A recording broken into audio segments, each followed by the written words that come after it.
Please welcome the incredible Alli Webb. Thank you. Thanks so much for having me. I'm so glad we're finally meeting. I know. Thank you. Long And this time was coming. we were looking far in the future. And then finally you're like, let's just do it now. I'm like, yes, let's just do it now. I have no clue where I'll be in the world. But here we Same. are. And you're in big Yes. life transitions. And Yes. I'm in Bangkok. I mean, you just can't make this shit up. No, you can't. And Yeah. it's funny. We come from like the mountains in Canada, and it's very dry, so it's a desert. So to like get lightning and thunder is pretty rare. It does happen, but here it's Yeah. like they invented it, Yeah. and it's so beautiful but so loud. And now I think of like Bangkok as like Bangkok because Yeah. it's like boom, boom, boom. Oh, funny. That's so interesting. I had no idea. But your product would be perfect in this environment. I was going to say, like, I grew up in South Florida and it was so humid and like the air was very dense and wet and just, did not do great things for my hair back then when I wanted like the perfect blowout and straight hair. And my hair is naturally curly. And back then I didn't know how to tame it. And that moisture in the air just fucked with my hair so much. And I was like, I can never live in South Florida. However, now I'm like, I was in the British Virgin Islands last summer and my hair was very curly, but I was like, I love it. I feel so free and liberated. Oh, I love it because I think when we first started chatting, like even 10 minutes ago, it's almost like your hair's getting bigger now. It is because I was telling you it's still a little damp. I actually just washed it, and so it's in the process of drying in the twist, which is the rough dry method, which is the whole kind of impetus behind Messy, my new brand, as you know. And I've just really started to embrace it. And you'll see by the end of this call, it'll definitely even be bigger. It's wild. But the thing about it that's so crazy to me is like, I'm 50 years old. I've literally spent my entire life, like I said, fighting my waves because I kind of didn't know how to do them. And even as like a long time hairstylist, hence Drybar and everything that I've done, you would have thought I would have, I feel like as a hairstylist or just as a woman, we're kind of taught it's like if you're going to wear your hair curly, you use a diffuser but then you end up with those like very ringlety curls, which I just don't like. It's just not my prerogative. And so I was like, it was like either that or a bun or a blowout, and I think it was actually during COVID when I kind of was like, well, I'm not going anywhere. I'm not doing anything. I'm just going to start experimenting more with my hair and letting it be more natural. And I wasn't getting blowouts, so it wasn't dealing with all the heat. And then my hair really started, I always say started to grow, but really stopped breaking because I wasn't putting all that heat on it. And it was a real light bulb moment for me. It was right after I'd sold Drybar and I was just kind of like we were in COVID and it was just kind of needed a break from the fast pace of, running that company for 10 years. And it was really remarkable what happened to my hair. And I really fell in love with this hair versus, the perfect blowout that I had spent truly my whole life in pursuit of. Well, it's funny. You got me thinking that you're like the Taylor Swift of hair because Oh my God. Now I can die.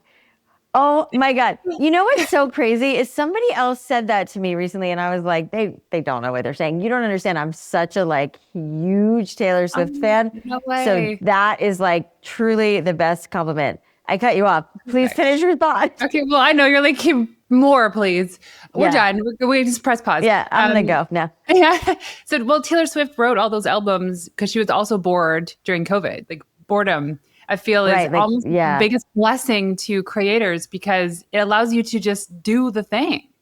Well, it's like, and we all know this, and it's a good reminder for anyone listening to hear it. It's like our best ideas like come in the shower or when we've put our phone down and we're just taking a walk in nature, right? Like we all know this, we forget it, but we know it. And I think to your point, it's like when our minds settle. And I've read that so much about like, especially creative people, like they need that time to like just not be on demand, not be on call, not be on your phones, not, whatever. And yeah, I mean, I guess that's part of what happened, for me of like, this reinvention. And I think I was just also in like, I feel like you guys can probably relate to this. It's like you've sold a company and now you're like, well, now what do I do? And now who am I? And my identity was so long has been tied up with Drybar that when I sold the company, I was like, shit, who am I now? And what am I doing? And it was, and I had joined some boards, which I was like, I hate long calls about finance. So I was like, what am I doing on boards? And, but I was just kind of like, and I've done a lot of mentoring and that sort of thing. And I was just trying, and I wrote my second book, The Messy Truth, which, is kind of how messy the product line came to be. But I was just in this like really weird place of like, what now? Which I think, I'm careful how I talk about that because I feel like it's a little like, oh, roll your eyes, like, oh, you poor thing, you sold your company and now you're like, what do I do? But there is a lot of like loss and grief around that because it's like, well, what's my purpose now? What am I doing? What lights me up and all of that. So anyways, I went off on a tangent, but well, I was actually going to get to that. Because like sometimes what I see in these positions where you kind of let go of an old identity, a lot of people move away completely from that industry. Yeah. And then you started a product that in a way competes against the company that you just sold. I know that's kind of ironic, right? I mean, and it's funny because when this idea came to me, it wasn't like, I sold Drybar. It was it's a little bittersweet, right? It's like you're selling your soul a little bit and to watch the different changes that get made with the brand, it's just part of it. It's even, and so it just kind of was very organic to me personally. I mean, I had also gone through a lot, toward the tail end of Drybar when we sold Drybar, like, I divorced from my first husband and my mom got, cancer and died very quickly. My 13-year-old son went into rehab. It was like, a lot happened in a very short amount of time. And I was really it really like sent me into this like spiritual journey, this path. And that, and it was like when I lifted my head up, I was like, oh wait, I don't really blow dry my hair anymore. That's weird, And so, fast forward to having this idea for Messy and then getting Sephora on board with it. And then, doing all the press for the launch. And a lot of the headlines were like, she's anti-blowout now. And I was like, I mean, not anti. Like, I still get a blowout sometimes, rarely, but sometimes, and I still have a lot of respect for it. And Drybar will always be my baby and my brand, even though I'm not running it anymore. So it's and there's so much room in the hair sphere for so many different brands, and it's really not anti-blowout. It's just like one of our taglines that I love so much is like, get the hair you want with the hair you have, instead of trying to overly manipulate and overly heat damage your hair, and so it just, it felt really right and really just where I was. And like all of our products, which you've probably seen, have mantras on them, which really came from like the spiritual journey. I got the gift back. And there's stickers that I've put all over my stuff. Oh, yay. I'm so glad. Like my bag. Yeah. Well, they're so great. Like, I am enough and I'm unbreakable and, I can begin again. And that was really my journey, like back to myself of like, I just really, it was a really hard couple of years. And I felt like, and I feel like affirmations are so powerful. You read the word, I am enough. And even if you don't believe it, your brain hears it. And, I'm sure you agree, like that stuff is really powerful. So, yeah. Well, I love That's it. How I got here. By the way, I don't even know which product it is, but it's the stuff you put on at night. Oh, the serum, the overnight repair serum. It smells so good. Oh, thank you. Well, that an eau de toilette or something. Yeah, we're working on that. I might have a couple samples I can send you. It's really been that feedback. That's been the feedback, which I'm so grateful for, because I certainly felt the pressure because the Drybar scent was so, it was so recognizable, I should say. Like, I remember people telling me like they would hug their friend and they're like, oh, you just went to Drybar. It's like that is crazy and amazing. And that was something that people loved so much. So I felt like, God, I got to really get this right again. And, well, that's the highest memory trigger. Like, you walk into any Marriott, because we're in one now, so that's a perfect example. And there's like this iconic scent. Even like some of the newer Delta hotels, they have the same scent. And it's known that it's a high. You're right. People reference hotels a lot because you're right, especially like the higher end ones. Like you're like, oh, it smells like that hotel. Yeah. So yeah, fragrance is important. And also you can make the best product that there ever was. And if people don't like the smell, like no one's buying it. So it's really important that the fragrance resonates. So I'm so happy to hear You that. should have some spritzers for Chinatown, Bangkok, because it does not smell good. Just put it in the air. I bet. Oh my gosh, I bet.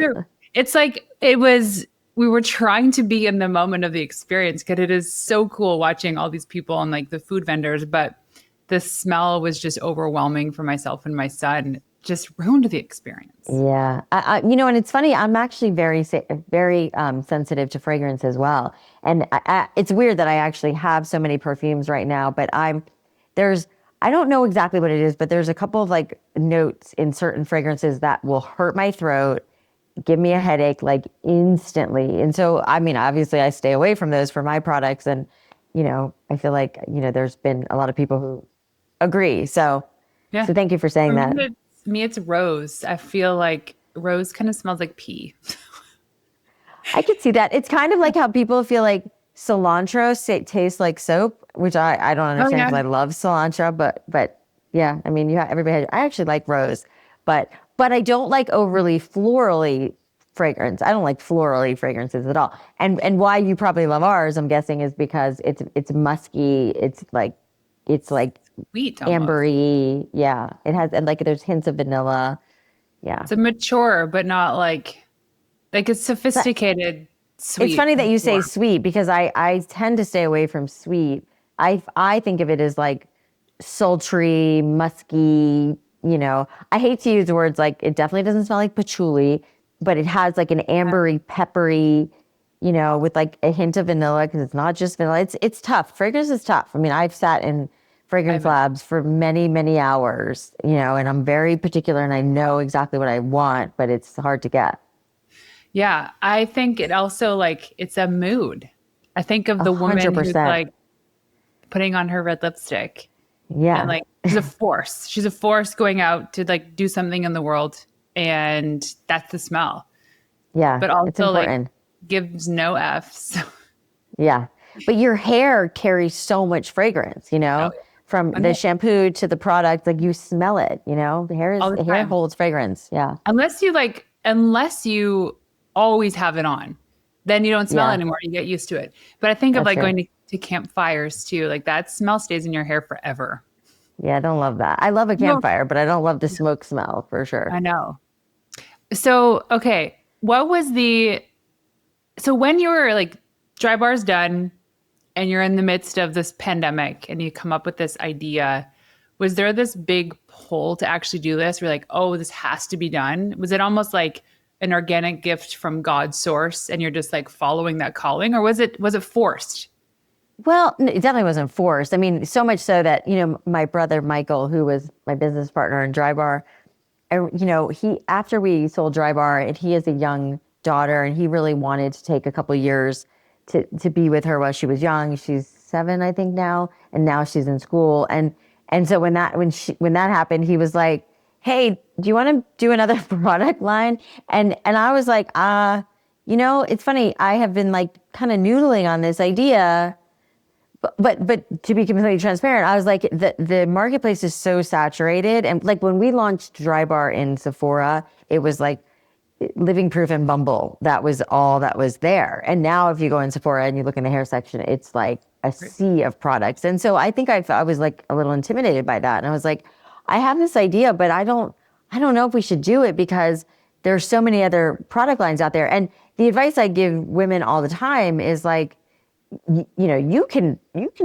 reinvent anything, And so I was like, why am I not taking my own advice? And even with Drybar, even though Drybar was revolutionary in its right, but it was also we didn't invent blowouts. We just created a better space, a better experience, a better price point, everything, right? So, but blowouts you could figure out. And so I think I felt the same way about this with Messy. It was I just think that most of the product lines out there are kind of urging women to if you use this, you can get your hair to look like this, which isn't anything like your hair, where I'm I want to empower women and give women permission to embrace their natural texture. But that doesn't mean like do nothing. And I think that's been the other interesting shift we've seen very much in the hair category is like the air dry, which, you know, obviously my hair is air drying real time, but I have the twist in it and there's like a method and I rough dried it a little to get the moisture out. So it wasn't like I did nothing, but there's like kind of a prescription for you to like a way for you to handle and manage and manipulate, which is essentially what happens when you get a blowout. You're just being, you know, it's quicker. You're getting manipulated with a brush and a blow dryer to the style that you want. For me, the aha moment was like, and the pull towards it was like, oh, because like I mentioned before, like for years I just struggled with my hair, but then I finally figured it out. Like if I can like get some of the moisture out of my hair, because if I just let my hair go from wet to dry, it's like flat on the top, curly on the bottom, frizzy. That doesn't work, you know? And so if I, you know, that I'm like, well, if I can't just let it air dry. So I started rough drying it, which is basically like taking my fingers and a blow dryer and just getting like 40% of the moisture out of it. And then what I do is twist it. But what I have found too is that a lot of women are like, I'm not going to do the twist. I'm just going to like put our rough dry cream in my hair, scrunch it and go. And I'm like, okay, but it is anti-frizz. And so I've seen, you know, a lot of women doing that where they're not doing the twist, which I always recommend the twist because I love the way my hair looks because then I get natural waves that like set as it's drying, which is what you're seeing.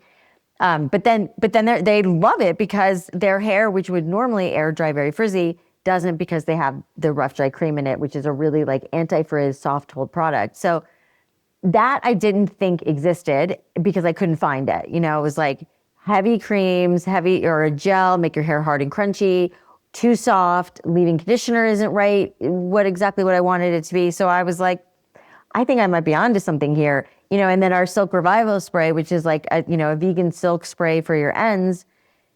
I was like, why hasn't anybody made that? There's dry shampoos and there's like, you know, there's sprays and there's like the overnight serum, which has its own purpose as well. But I was like, I just want a quick, like pick me up when my hair is 3 days old. I've used a lot of dry shampoo and but my ends are dry.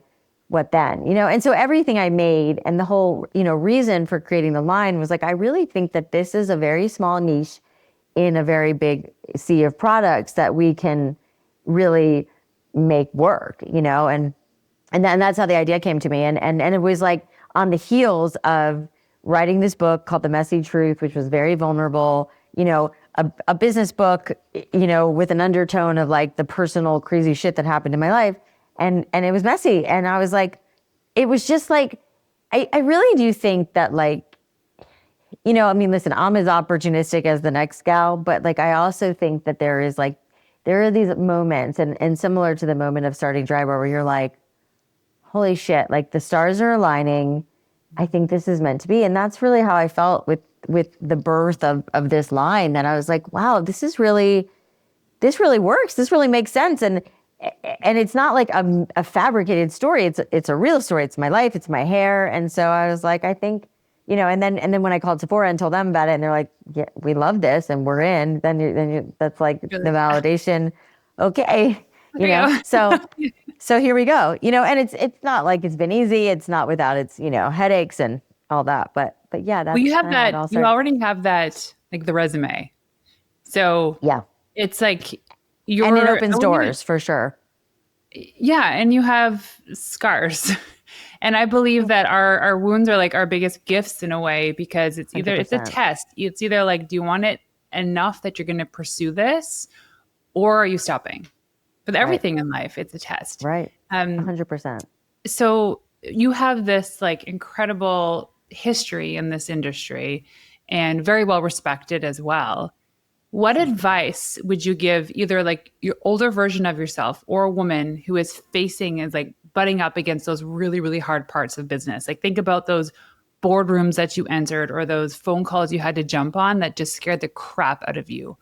What were you telling yourself in those moments to encourage you to get through it? Well, you know, it's interesting. I mean, I and I'm going to talk out of both sides of my mouth because I think that, you know, it's been interesting on the other side of Drybar, talking to a lot of entrepreneurs as I do, in a lot, I mentor in a lot of different ways. Like one of them is this platform called Intro, where you can, buy time to talk to founders and CEOs. And it's such a great way for people to get connected. And transparently, sometimes I love the ideas and their business. And sometimes I'm like, I don't know about this. Like, I don't know if this is going to work. But that being said, what do I know? And I, my brother and I joke around that like we've invested when we sold Drybar and we had, some capital, we were investing in a lot of businesses and a lot of them were bad investments. And we're like, we're not, so I of course don't know what's going to work. But I think that, on the one hand, you got to just keep pushing and trying and getting your thing to work. And then on the other hand, sometimes you also have to like recognize this may not be the thing. This may not be the right idea. This might not be the right product. I think that like you want to be careful and discerning about who you're taking advice from. I mean, for me, like I have a lot of really great people in my life, and we talked to a lot of people about Drybar before we did it. I've talked to a lot of people about Messy before he did it. And overarchingly, the feedback, which I'm not sensitive. Well, I am sensitive, but like, give it to me straight. I want to really hear it, and when you kind of get enough buy-in from people that you really trust. And then you, of course, get a buy-in from someone like Sephora. You're like, okay, maybe this is, but it's not like it's not without pivots and being able to not be, hold the tight grip on something. I think for me, I mean, to give you an example with Messy right now, I think that one of the things that we have found, like I just explained this whole thing about twisting and there's this whole method and whatever. What we've learned, even in like the few short months we've launched, is that some women are like, oh, I'm not gonna twist it. And we're like, oh shit, we got to pivot a little and make sure that like women understand, which is why I said what I said, that like, you can just use this. You don't have to twist it. It's still going to give you great results. That wasn't the original, like, we're coming out guns blazing. The rough dry method is the thing. And like, that's kind of all we were talking about. And then we got feedback from people who used it or were going to use it. And then we kind of were losing them at the like, just twist it, And it's like, okay, you don't have to twist it. You're going to still get a great result if you scrunch it or if you blow it out. So that, that informs our marketing and like how we're talking about it. And I could have taken the approach of like, well, no, we're going to stick to this and we're not going to change. But I think there has to be a certain amount of like being nimble also as you're growing a brand and not being so afraid to make changes and shifts in whatever you're doing, and not, I think I've definitely come across founders who are like, no, this is what we're doing. I'm not changing and not listening to the smart people around them. And I think that's a mistake, so I don't know if that was a great answer, but I think that's kind of how I see it. The market will also tell you what they want. Yeah. When do you know it's time to put a product to bed? Like it's not working. I mean, the numbers are obviously there, but is there anything before that? What are the signs, like the beige flags? Well, I think when you start to like, you can very quickly tell if like people aren't resonating, aren't relating, and and you can try a bunch of different things, and it's still not working. I mean, I think that like, I feel like good ideas work.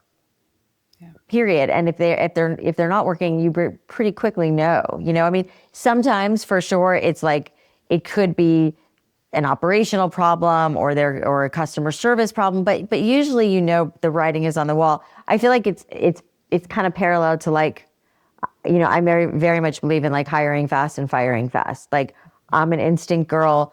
If I like you and vibe with you and you get it, I'm going to hire you no matter what your resume says or anything else. Also, if you're not working and the writing on the wall, you're going to go pretty fast, And so I think that mentality too is kind of similar to like, okay, this isn't working, let's shift gears. Okay, this is still not working, let's shift gears. And like, and then to your point, like maybe this just isn't working, So, and it certainly happened in Drybar too, where there were products where like, yeah, this product just isn't resonating. Like, let's cut it, Cut it. Speed of business. It's one thing I learned being in Dubai, because you're standing there in the middle of the desert, and to think that maybe 20 years ago it was just desert, and now Dubai is exploding and expanding at breakneck speeds. Like just from the condo that we had rented, I could see 40 cranes which is like from this like small periphery, there were 40 buildings being built. And that Yeah, it's is so crazy. maybe 1/20th of the size of the city. And one thing I learned was that people in Dubai, and I understand there's a whole this like culture of modern day slavery, which is true. The speed in which they want to create something and do something is unbelievable. Because Yeah, I when love someone that. tells them it can't be done, like building the Burj Khalifa, which is the tallest building in the world, took 6 years. Yeah. And it's Yeah. funny because we just came from visiting the Sagrada Familia in Barcelona, which is a building that's been in operate or been built now for like 100 years. Still not It's so done. wild. Yeah. But Yeah. I think So that's right. I mean, I think I'm pretty like I've never, really thought about that like that. But like, yeah, I'm fast paced. Like I'm like, okay, this worked, this doesn't work. This works. I'm like what I've always called it is I'm very decisive. Like that is I massive for a woman, especially. Yeah, I know I'm a like quick decision maker and I'm like, let's go, let's go, let's go. I don't spend and I think, it's like our strengths are our weaknesses, right? It's like you could also call that being like very reactive. I am a pretty reactive person. I've worked on that, but I can be very reactive. But I also, that's like maybe the negative side of it. I think the positive side, which like everything has both, right? Is like, yeah, I make decisions fast. Sometimes they're wrong and I learn from them, but sometimes they're right, and I think that it's also like, I think that in seconds what's right and what's not right. And then you second guess yourself, And it's so funny. I've never thought a lot of things we're talking about. So this is nice. But when I was photographed, which was such an honor by Patrick Demarchelier, I think is how you say his name. He was a really famous fashion photographer for many years, like in the 80s. And it was such an honor, and I'm not trying to name drop, but I'm going to tell you why I'm telling you this story in a second. I think it was for Allure, and it was a big spread in Allure, which was also like the coolest thing. And this was, in early Drybar years when I was just starting to get a lot of press, and it was so intoxicating and amazing. And they were like, hey, we're going to have Patrick photograph Alli. And I was like, I mean, he did like, he was a huge photographer for like Cindy Crawford and like supermodels. And I was like, oh God, anyways, on set, and I had heard this about him, but on set he walked on and the photo shoot took, I kid you not, less than 10 minutes. And he walked on within the first 2 minutes, he took a couple shots of me and then he was like, I'm good. And I was like, that's it, and I ended up talking to him a little bit and he said, he's like, people are their freshest in the first few minutes and they take their best pictures in the first few minutes before they're posing and they're doing that. And it's such an interesting parallel, right? Because it's like that first instinct, that first thing is usually the best thing. And then as humans, I think we overthink it, So I love that story. And isn't that thank fun? you. And by the way, I've never told that story. I never made that connection until just this moment. Yeah. I love that. I do not like photo shoots. I hate them. I was love like, photo shoots, but I'm a camera girl. Like put me in front of a camera. okay. I'm so happy. Yeah. I need to learn that muscle because and we do photo shoots every 2 to 3 months as part of like the media Like team. big ones for all your social stuff. Yeah. Well, like myself with Dan, with our family, and I'm getting used to it. But also I used to do like hair and makeup. And like, now I'm like, oh, you're getting what you're getting. You're getting like, oh, I didn't. I give up even trying to look perfect. That's why your makeup looks so good. Well, I just did it really fast this morning. But even the other day, we did like a B-roll photo shoot. So I have a big event called the Pink Skirt Project, and now it's turned into a movement. And I have this custom pink skirt, and long story short, that is now traveling with me. It's like the sisterhood of the traveling skirt. Oh, I love that. We do photo shoots in every location that we're going to. And we were just in the Maldives, and it was the day before we were leaving. And I said, oh, shoot, I have not done any B-roll with the skirt. So I grabbed Kinsey, who's traveling with us as a traveling educator. And I'm like, I know you're not a pro at this, but I'm just going to show you really quickly what I need. And I put on a bathing suit top, like my hair was messy, and threw on the skirt and just did the thing.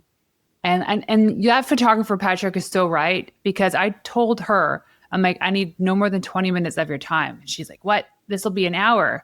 I'm like, no. Just these are the things I need to capture. That's it. No more. I don't don't overthink this. Right. And right. I love that analogy because I think about, especially women, when it comes to being decisive, when they're not decisive, they're not confident. And the confidence comes from saying yes or no to something that could eventually been a really great opportunity or not. And we're missing out. But being indecisive is like purgatory. Yes. And I think, I don't know where that comes from. I don't know why I'm like that. I think I'm just like, it's funny. My mother was very, we used to call her the Tasmanian devil, because my mom would walk in a room and it was just like, she just was all over it. And it was like, made us kind of crazy. But I think maybe I got that from her. She was just very fast paced. She's from New York, and I think that I got that kind of gene from her to be like, I just move fast in the world. And I think that translates into, I want to get things planned. I want to get things done. And I just don't like sitting on things. And I think you're right in the business world. And I think it would behoove more women to be like, yep, nope, got it. Instead of like, I'm also like, less words, brevity, please. Like, I'm just like that. I'm like, get to the point, let's get on with it, And so I think that's where it comes from. But I'm also like that with emails. I'm like, don't send me a long email. Send me a text, preferably. And if you're going to send me an email, don't make it long. I love to read. Like, I love books. I don't want to read like a whole like dissertation. Like, just give it to me straight and quick. And so maybe that's part of it. But when we hire people, one of the first things I say to the women, not to the men, is my communications will be short. They might seem a little bit, I don't know. Yes. And that's not it. Just know every single note I send you is this face. Okay. Just remember this. Isn't that funny that you have to make that disclaimer? I feel like I heard that once, and like, I was on Shark Tank. I judged years ago, and I was sat with all those guys, and I, became friendly with Mark Cuban. And by the way, anybody, anytime can email Mark Cuban. He puts his email out into the world all the time.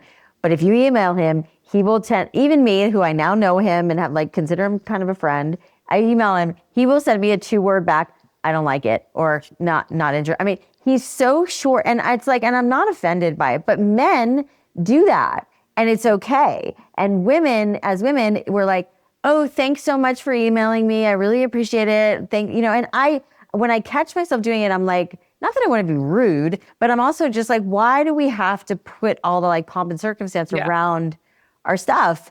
And it's so funny that you opened this by saying, I don't tell this to the men we hire, but I tell it to the women. Yeah. I mean, and I know we're more sensitive, but I do think that there's like a world in which we should be like, yeah, let's just all be like, yeah, let's. Well, like, if people that know you to know, like now I feel like I'm getting to know you more, that in those future communications, it's just getting it done. Hey. Right? Yeah. Crossing the finish line is the task. Yeah. There was a vendor that we worked with for our event last year, and I had this vision for the decor. And I was like, here's my vision. Like, it's a very short and sweet email, but she took it personally. And I was like, oh no, I don't want to work with somebody who feels that way right away. Like, so like you have to walk on eggshells. It's like, yeah. And you're right about that. There's like, my gut was like, don't go with her. But it was like, I was out of desperation because this was last minute. And this year we ended up finding the most perfect partner, because she answered that short and sweet email with exactly what we wanted to see. Yes, I can do it. Here's my vision. This is how much it's going to cost. Yeah. I'm on vacation. See you in a week. I'm like, it's a good lesson. And, it's funny too. Like, I believe like business and personal are so closely intertwined. And I have a really good friend, actually, the girl she's a very close friend of mine, and she does all the creative on our team.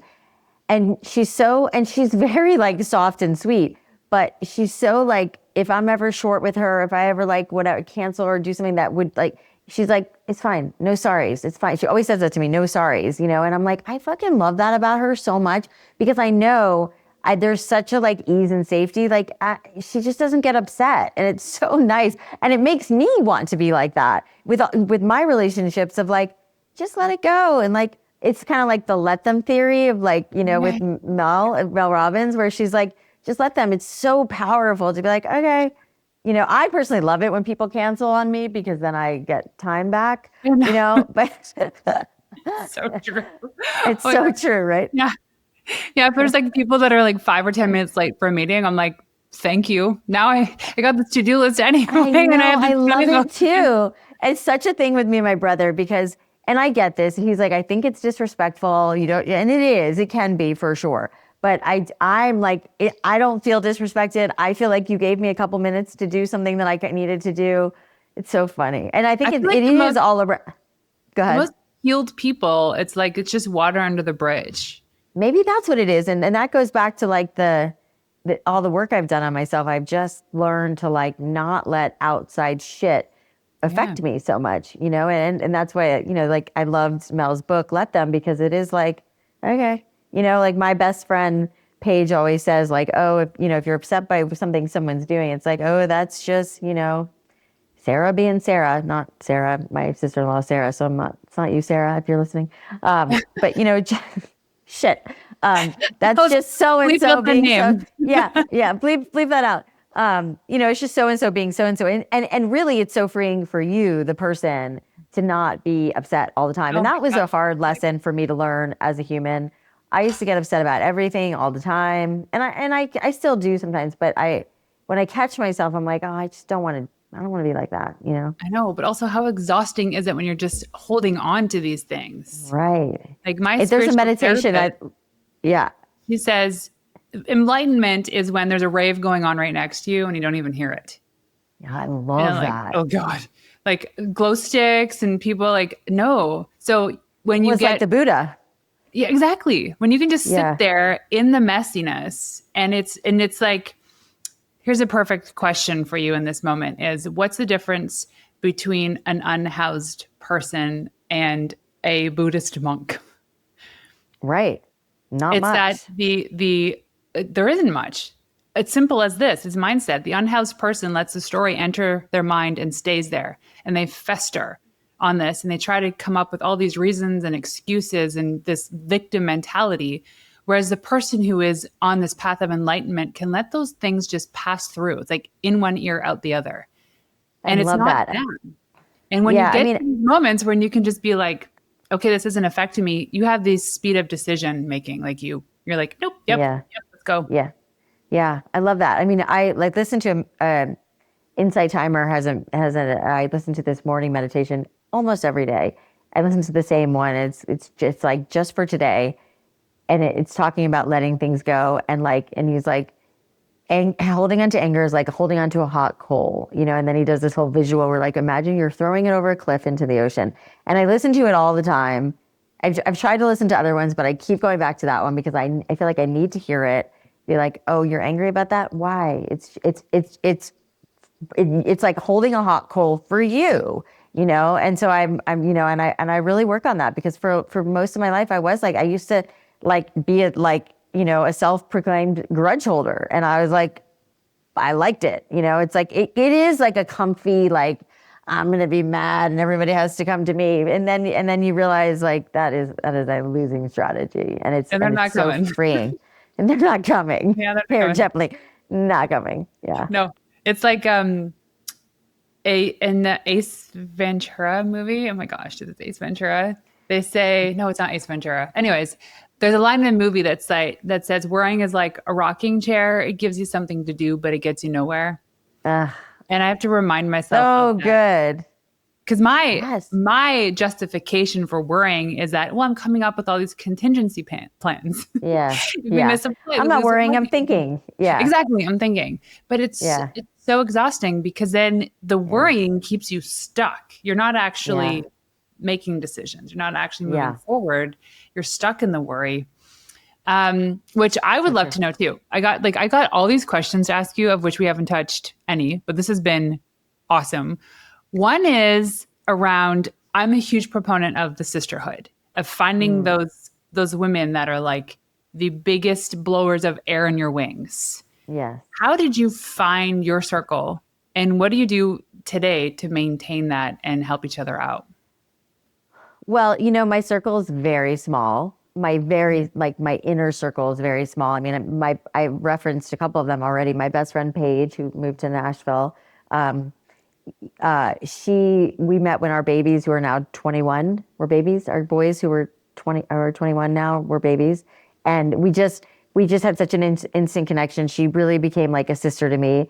And then my friend Kelly, who works on my brand, And then whatever, I don't need to name them all, but I probably have like, honestly, like 3 or 4 very close friends. I think of it as like, there's outer layers, and then I have, those friends that you talk to sometimes. And then I have like, I know a lot of great women. I don't talk to them that frequently, but I think to your question about how do you maintain them, I think I think that you don't need to have more than like one hand worth of those like really close friends, because then I think it's like, after like 4, after 5, it's just hard to maintain the intimacy with them. And I do think it's intimacy of like, I can call you, talk to you about anything. I think also my friends share, and I was never really a girl's girl, which is, I know, ironic since I run these like female businesses, but I was like, because I think I had an older brother, and it's funny, it's kind of a full circle moment. Like I felt like it was harder to be friends, and girls got upset really easily. And it was just, and I think I have like carved out friends of mine who are like real easygoing, let shit go. We cannot talk for a week and pick right back up. And I think that, it does take maintenance, and I think I've gotten better myself at that. Like remembering what's going on with them, checking in about something that's big with them, and vice versa, and I think that it does take work. So I think for me, with, my busy life and my businesses and my kids and all the things I have going on in my life, like it's, to bring a lot of presence and awareness to a large group of friends is harder, so I have a very, very tight little circle. So your little circle, are these entrepreneurs as well?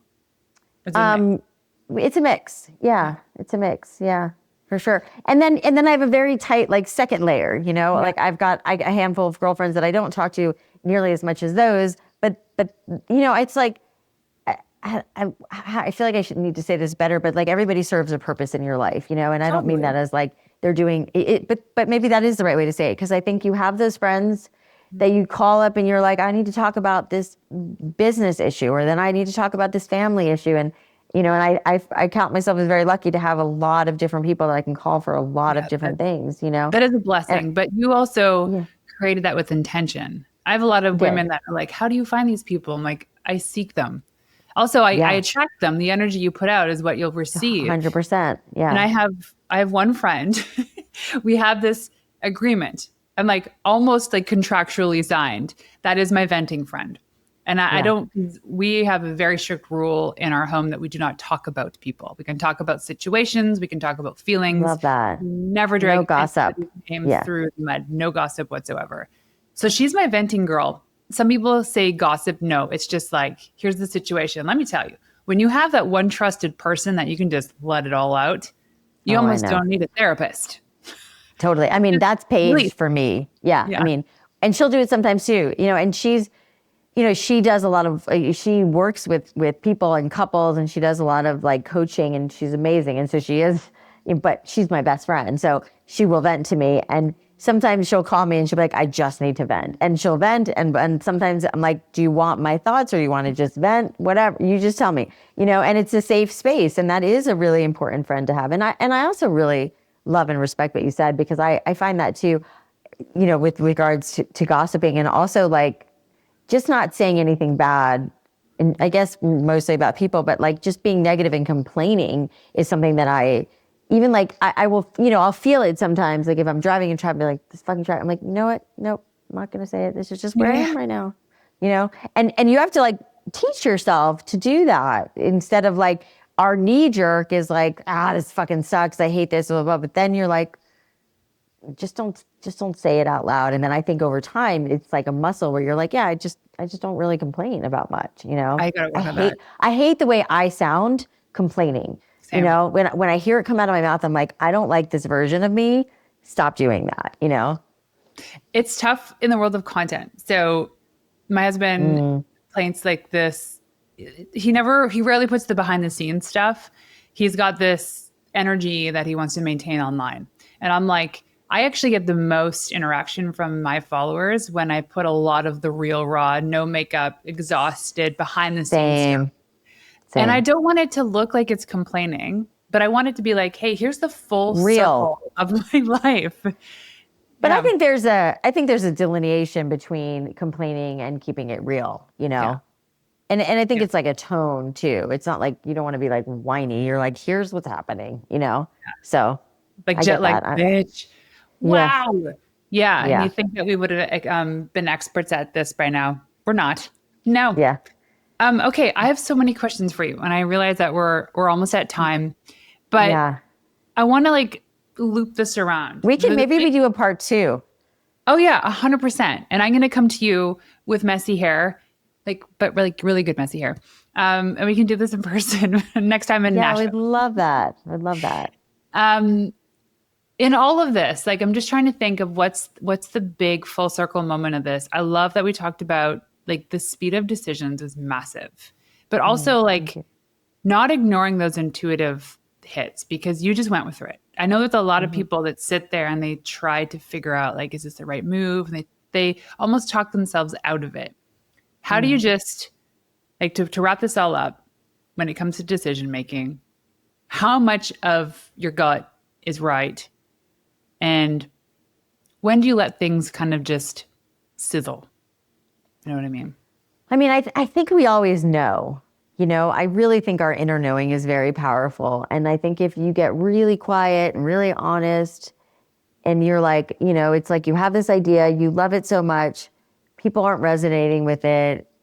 And then you give yourself a minute to like reflect on that and get like, do I really believe in this? You know, is this, you know, I think all the answers really come in the quiet, you know, in the like, let me just really think about what feels right. Because I feel like I do believe in our instincts are very good and very strong. And I think that's true for everybody. I don't know if everybody pays attention to them, but I do really believe that, you know, that, and like I was saying before, I think we very quickly abandon it and we are like, oh, but there's this and there's that. And like, if I can do this and do that, like, no, like that first, go back to that first moment. I think that's when it's the most powerful. And I also think that, you know, I'm sure you would agree, and I'm sure there's statistics on this that like, you know, the best ideas are usually born out of like personal need and desire.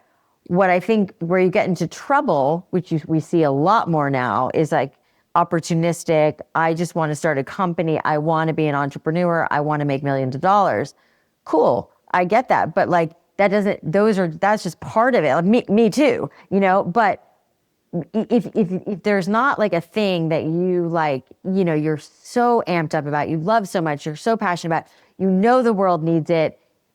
If you don't have that thing and you're just trying to like manufacture something, I think that's when it doesn't work. Because it just feels yucky.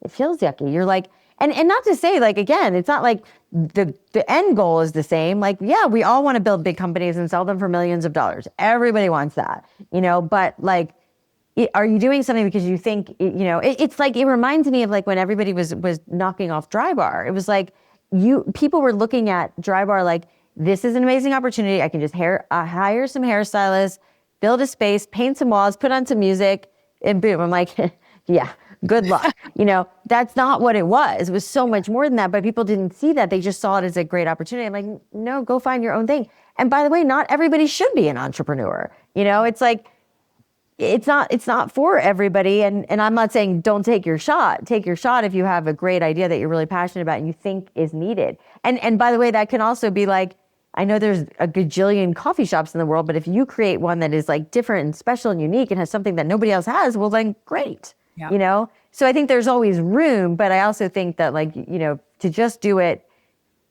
it's interesting too, because I've spoken at a lot of colleges and I didn't go to college and I keep trying to get everybody to give me an honorary degree. That hasn't happened yet.